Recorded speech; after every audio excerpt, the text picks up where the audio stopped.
Hey, all you Flesh and Blood fans out there, thank you for joining me. I'm Rick, and this is the FAB Breakdown. In this week's episode, we're going to be going over the announcement of the ProQuests that will be held at the store level, as well as a deck tech on this Blitz deck that I plan on playing tonight at an armory event in Noblesville, Indiana at a store called Moonshot. If you happen to find yourself in Indiana and you're looking for a wonderful place to play, I highly recommend checking out Moonshot. They have two locations, one downtown Indianapolis and one northeast side of Indianapolis in a town called Noblesville. What I like about what they do is they have the armory event for the more competitive or established players, tonight being a Blitz, so we're going to be taking a look at one of my favorite Blitz decks, and we also do a learn to play with the IRA welcome decks and a discount on the pre-constructed decks. For more information, check out Moonshot Games in Noblesville, Indiana. If you're in the area, stop by, check it out. Let's play some games. All right, now let's talk about this big news from the ProQuest side of things that LSS has put out in just an image. At this point in time, we don't have all the details, but I believe those will be coming either later this week or early next week. What we do know is the date range from February 19th to March 13th. We also know that it is going to be held at local game stores. So this is very reminiscent to the Road to National events that fed Nationals this year, and hopefully it'll follow a similar style. I did look online last night at the event locators and was able to find several stores that already have their ProQuest scheduled for that March and February timeframe. It does appear that they are classic constructed, so we'll be getting more into classic constructed deck breakdowns here on the FAB Breakdown once we have more information about the event. The other thing we're waiting for is kind of the update for the ban restricted list that they've kind of hinted at. And also we're looking for Everfest cards, because by the time these roll around, Everfest will be out and the meta could be completely shaken up with the new cards out of Everfest. So there's a lot to cover in a short period of time once Everfest is spoiled, once we have an idea of what decks we're looking for playing for the ProQuest that feed the Pro Tour #1 in the United States in April of 2022.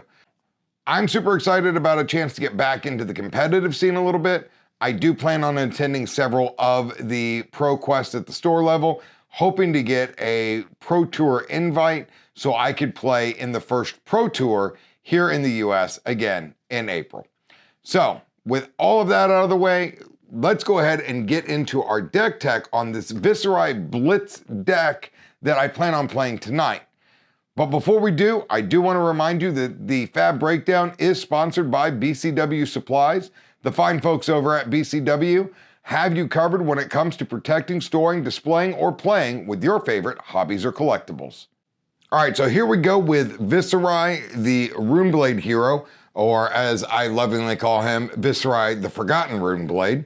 Viserai is a young hero with 4 intellect and 20 health, like most of the young heroes. Sorry, Kano players. And Viserai has an ability whenever you play a Runeblade card, if you have played another non-attack action card this turn, create a Rune Chant token. A Rune Chant token is a token aura that says when you play an attack action card or attack with a weapon, destroy the Rune Chant and deal 1 arcane damage to your target opposing hero. Now, the purpose of this deck, this is actually an OTK build. OTK stands for 1 turn kill. And we're going to be trying to build up a bunch of Rune Chants and killing our opponent in 1 turn. So in order to do that, we do need some equipment. I have here the weapons to start with. We have the Reaping Blade. This is going to be the weapon I start most of my games with, not because of the attack or the cost on the attack. It does cost 1 to attack once per turn. It deals 3 damage, but it says if a hero has more health than any other hero, they cannot gain life. Now that is extremely important because it's already going to be hard enough to try and chip somebody down in 1 turn. So them not being able to play things like Red Sigil of Solace if you're on less life than them is really going to help you. So this is a great weapon to have when I'm playing something that I'm not trying to OTK, but maybe race, because this build has that capability. Or if it is Kano, for example, and I'm really not gonna be able to set up the OTK, I can play the Rosetta Thorn, which is absolutely phenomenal. Once per turn, action, attack, whenever you attack with Rosetta Thorn. If you've played an attack action card and a non-attack action card this turn, deal 2 arcane damage to target hero. So we'll talk a little bit more about that when we get into the matchups. When it comes to the equipment that you're playing, I do prefer to run the Arcanite Skull Cap in most of my matchups. Basically, it's just to block. Again, we're trying to slowly build up these rune chants, so we're going to need to buy as much time as possible. Next, we have the Grasp of the Arknight. The Grasp of the Arknight is the best hands. In fact, I really try not to side these out unless I'm against Kano. They block 2, then block 1, so you get a total of 3 block out of it. They're battle worn, so they don't go away once you've blocked with them for the final time. And then once per turn action, you may spend 2 resources to create a rune chant. This ability costs an additional resource to activate for each rune chant you control, and it has go again. Now, normally on your turn 1, you're gonna spend 2 to create your first rune chant, depending on what's in your hand. After that, it's really here just for blocking, or if you didn't kill them in the first turn, this is great pressure as you're trying to chip them away at the end of the game and take that last life point or 2.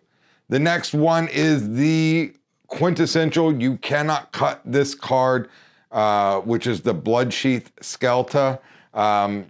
You can cut this in Kano. So if you want to run Arcane Barrier 4, you can cut this against Kano.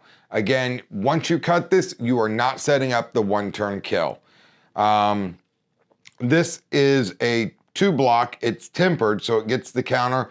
Once you block with it the second time and it only blocks for 1, it'll destroy the Bloodsheath Skelta. So you do get a 2 block out of it without worrying about it being destroyed, and then you have an instant ability to destroy the Bloodsheath Skelta. The next attack action card and non-attack action card you play this turn gains. This card costs X resource less to play for each rune chant you control. So again, we're building up a bunch of rune chants. There's a card that this combos with, and really this is part of the combo. And unlike other combo decks, you actually get to start with your combo piece in play. So, all right, next we have the Spellbound Creepers, just a great card overall. For this deck, you get a block of 1, which again, you're trying to stall for as long as possible. Just a reminder, it does have blade break, so if you do block with it, they will be destroyed. And then once per turn, at an instant, you may pay 1 resource and put a bind counter on the Spellbound Creepers, and then you may play your next non-attack action card as an instance this turn, but you can only activate this ability if you've either attacked with an attack action card or defended with an attack action card. And then at the beginning of your end phase, destroy Spellbound Creepers unless you have dealt arcane damage this turn that is equal to or greater than the number of bind counters on the Spellbound Creepers. Really, I've only used this when I'm trying to go off and kill my opponent and I need to give my attack go again, and I have a non-attack action card in my hand that has go again on it. So we'll cover that here in a little bit, but normally this is just another blocking piece of armor. And then up after that, we have our 4 pieces of Null Rune. We have the Crown of Dichotomy, we have the Null Rune Robes, we have the Null Rune Boots, and we have the Null Rune Gloves. The Crown actually has viable text in some matchups because you can destroy the Crown, put target Runeblade attack action card, and target Runeblade non-attack action card from your graveyard on top of your deck in any order, but it also has Arcane Barrier 1. So when you're not facing a lot of physical damage, but more arcane, or they're splitting the damage, then Crown of Dichotomy is great to bring in. As far as the Null Rune pieces, if you're up against somebody and you still want to keep the Arcanite Skullcap in, then I recommend replacing your boots with the Null Rune boots. The Creepers are great, but you have to have the Skeleton, you really want the Grasp, and the Arcanite is good for blocking. The gloves are the next ones that I would bring in, kind of in this order. These two, if I need to keep the Arcanite Skullcap, these two, the crown and the boots, if I can play without the Skullcap. The robes really are for Kano, and again, you're trying to stay alive long enough, but you're not really going to be able to go all in on Kano with the OTK. He has 15 life. You can do more damage with that when we get into the attack action cards in the deck, and you'll see why this deck is built the way it is. So that's the equipment. Again, in some Kano matches, I will bring in all four. Most of the time, though, I'm really trying to keep the Bloodsheath Skeleton in, and at most, I want to bring in the gloves, the boots, and then the Crown of Dichotomy. For Chain, for Briar, for other Viserais, really you can bring in both the crown and the boots, or just the boots, depending on how much damage you're willing to take. But again, this deck is about trying to stall and set up your one-turn kill. So let's go ahead and get into the cards in the deck. Now, this deck is broken up into attack action cards, non-attack action cards, and then some defense reactions. So let's go ahead and start with the non-attack action cards, because they really fuel the combo that you're going for here. And the first one is the reason why you need to play the Bloodsheath Skeleton, the Sonata Arcanix. It costs X twice, or double X, and X is whatever value you pay for it. You have to pay that value twice, and then reveal the top X cards +3 from your deck. For each non-attack action card revealed this way, you can put an attack action card revealed this way into your hand, and then deal arcane damage to target hero equal to the number of cards put into your hand this way. Shuffle your deck, banish Sonata Arcanix, and go again. So the Bloodsheath Skeleton, let's grab that out real quick, has the instant ability to destroy itself, and your next non-attack action and attack action card played this turn, this card costs resource less to play for each rune chant you control. So in an ideal world, because we've been building up rune chants throughout the game, you're going to have 10, 12, 17 rune chants, whatever the number is. When you break the Skeleton, now this card gains that text that it costs less to play, equal to the number of rune chants you have. So when you play this, you have to declare what X value is. So if I have 10 rune chants, I could say the X value is 5.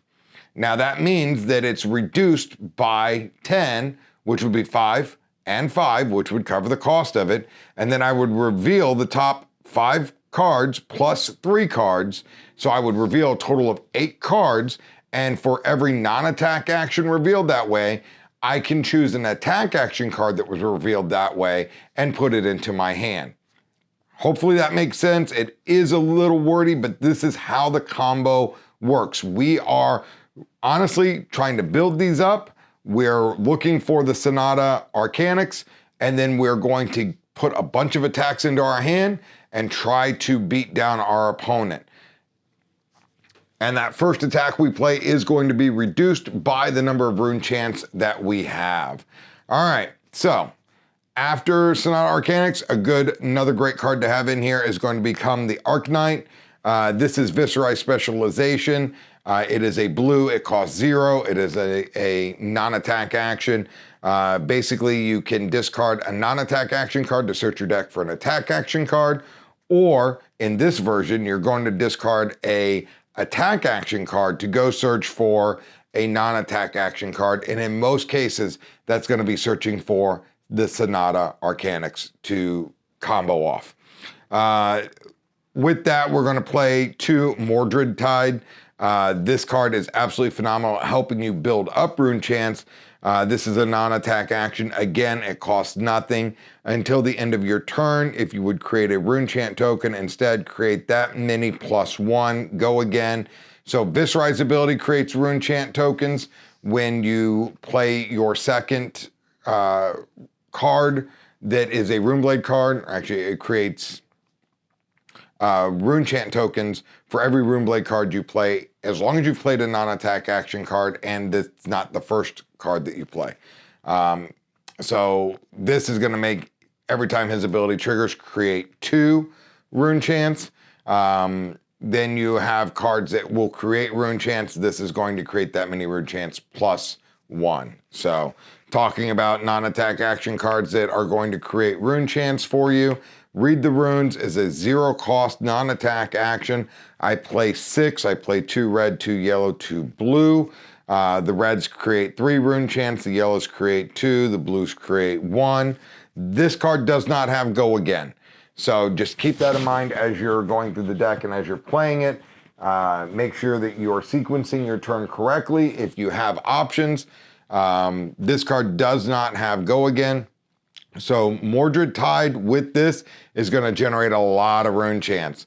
So if you play Mordred Tide first, it doesn't trigger Viserai's ability because this is your first non-attack action card. Then let's say you play a red Read the Runes. The red Read the Runes is going to trigger his ability. Mordred Tide's going to add 1 to it, so that's going to give you 2 rune chants. Then the rune chants are going to create 3. The Mordred Tide is going to give that one a +1 as well.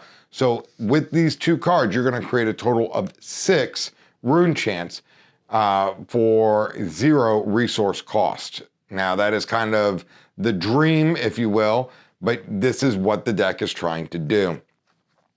Up next after that, I do run 2 blue Oath of the Arknight. Again, it's a blue pitch. You do need to be conscious of your blue pitches in the deck. It also creates a rune chant. It also has Go Again. It does cost 2, and your next Runeblade attack this turn gains +1. Not really big on the +1. This is really just kind of play a card, then play this, trigger Viserai to create a rune chant. This card creates a rune chant. It pitches for 3, and it also blocks for 3. It's one of those non-attack action cards that blocks for 3. So in this meta right now, where you have a lot of go wide, having the block 3 on that is very important.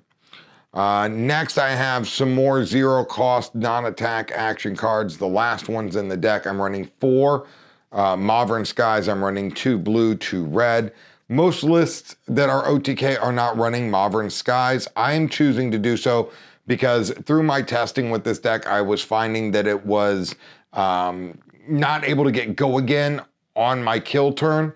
Was becoming a little bit of a problem, and always having to rely on the boots to try and get Go Again at the cost of a resource plus the cost of the card if the card had a cost to play.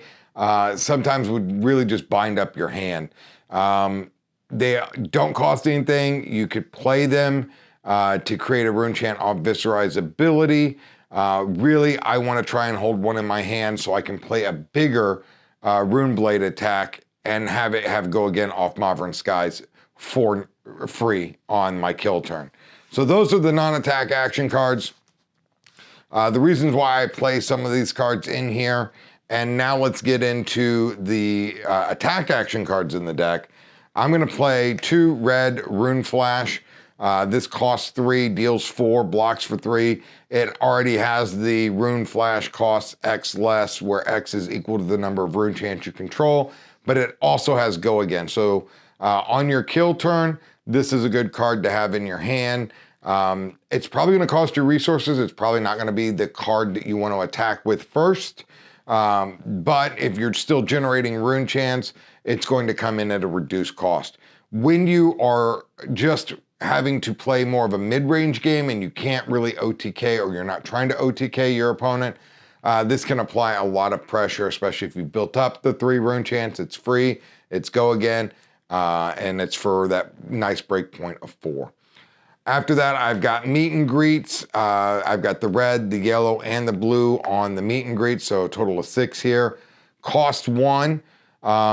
If meet and greet hits, it creates a rune chant, And if you've dealt arcane damage to target opposing hero this turn, Meet and Greet gains Go Again. The red one attacks for 4, the yellow one for 3, the blue one for 2. This is a card that you definitely want to have in your hand off your Sonata Arcanix on the turn that you're trying to kill. Your first attack is going to throw all the rune chants at your opponent. If you have built up a significant amount and they're not able to Arcane Barrier all of them, then these are going to have Go Again. And they cost 1. Yes, you will have to be pitching to play some of these. But again, things that have Go Again are very important on that kill turn, especially if you're getting 5 of these cards into your hand. You want to make sure that you can continue attacking. All right, up next, this is Dread Triptych. This is a cost of 3, blocks for 3, attacks for 4, and it has a bunch of text on it. It's a great pitch card, it's a great block card, it's a great card to discard to become the Arc Knight. It does not have Go Again, so the Mauvern Skies, being able to give this Go Again on the kill turn is really good. And what's great about this is when you, the 3 different things that it does. When you attack with Dread Triptych, if you have played a non-attack action card this turn, create a Rune Chant token. When you attack with Dread Triptych, if you have dealt arcane damage this turn, create a Rune Chant token. And if Dread Triptych hits, create a Rune Chant token. So there's 3 different ways this card can help create Rune Chants, and it's also a Rune Blade card.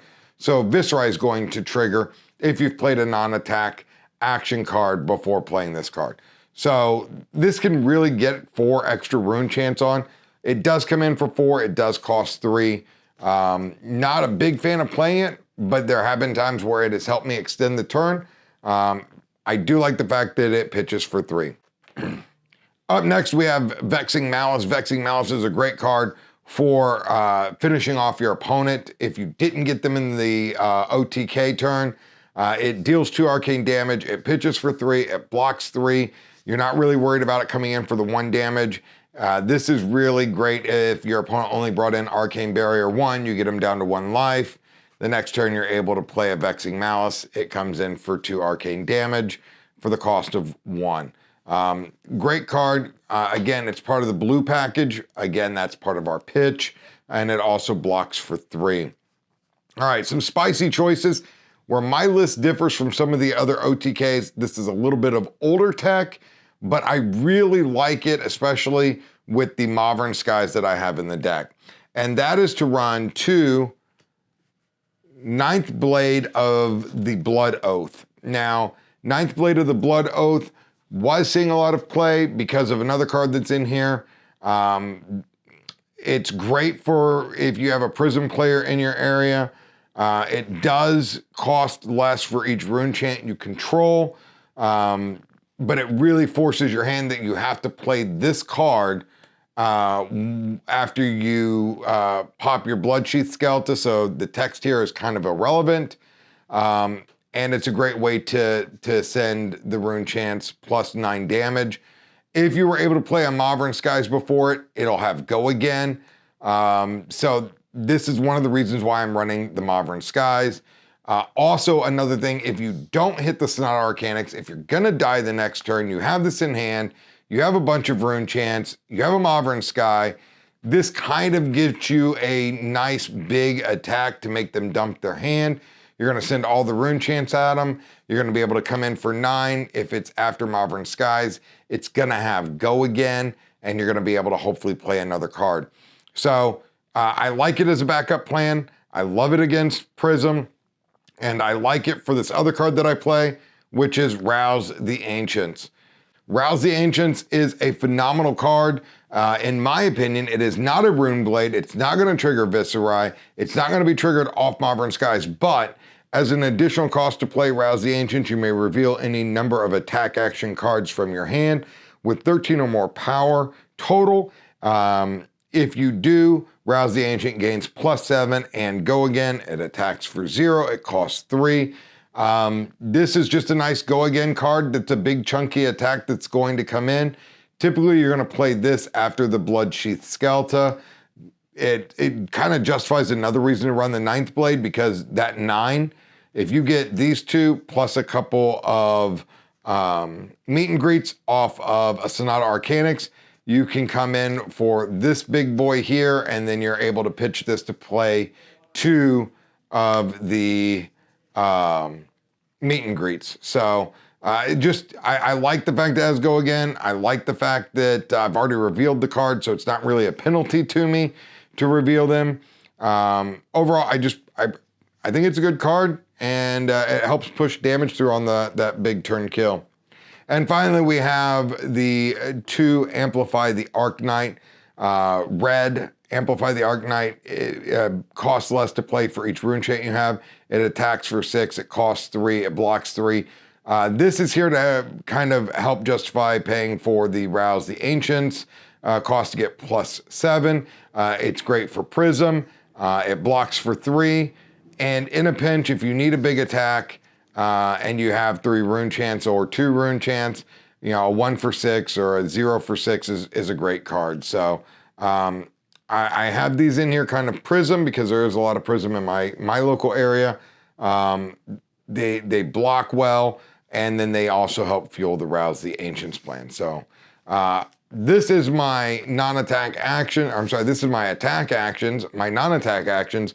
And finally, our defense reactions. We're playing 4 reduce to rune chants.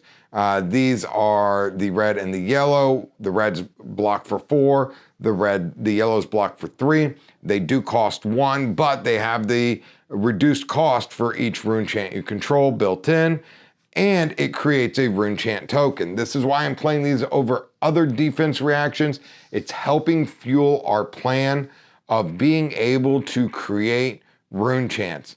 There is a detriment to playing a lot of defense reactions in this deck, because they brick on Sonata Arcanix. They don't count as non-attack actions. They don't count as attack actions, obviously.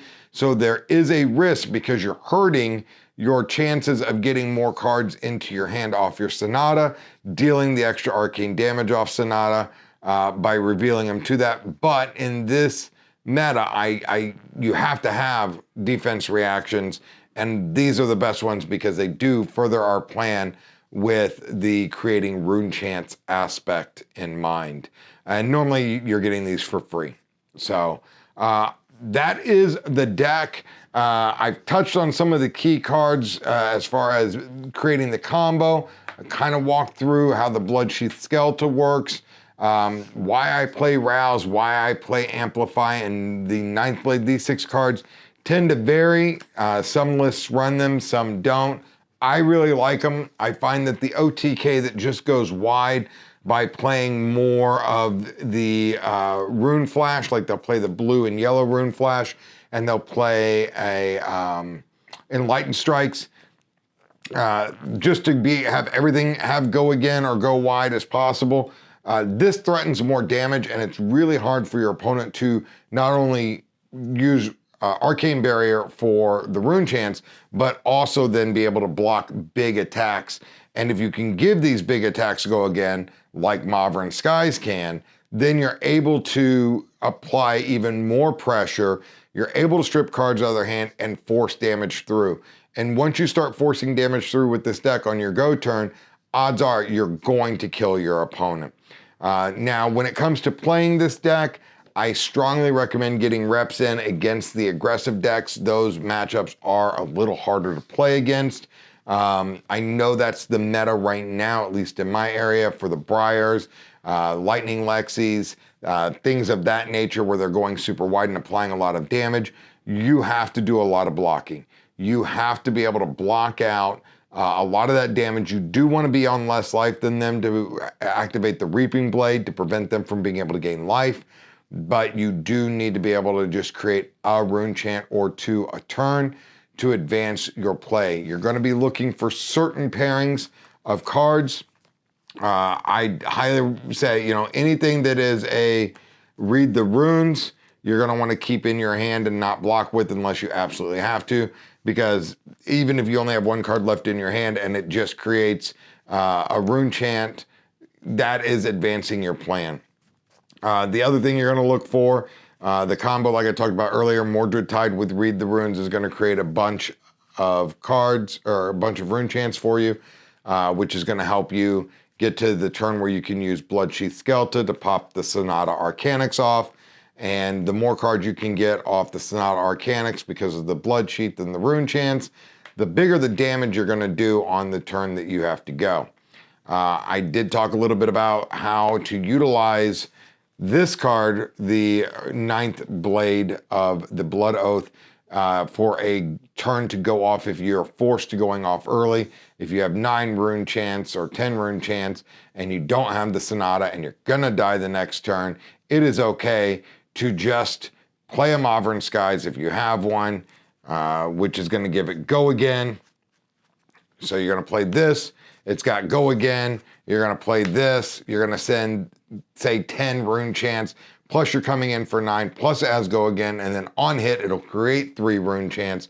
If you have another attack action card in your hand, you can attack for more damage and send those 3 rune chants as well. It is possible with these 2 cards and another attack action card or the Reaping Blade to be able to present lethal. If you have 10 rune chants, if you come in with this, that's 19 potential damage. Obviously, they're gonna block some of it.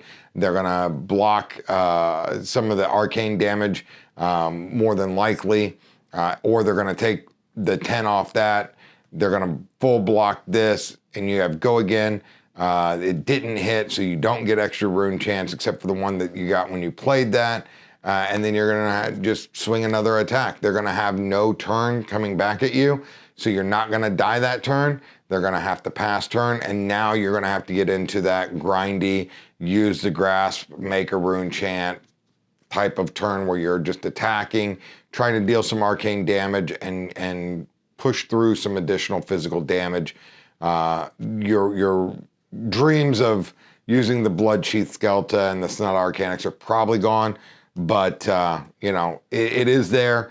It can work, or has worked for me at least. I love this deck. It is one of my favorite Viserai builds, and it's one of the reasons why I love to play Blitz.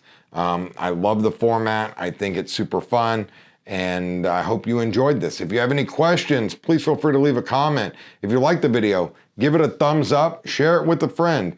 Until next time, this has been Rick with the Fab Breakdown. Have a wonderful time, enjoy your Flesh and Blood games, and we'll see you next week.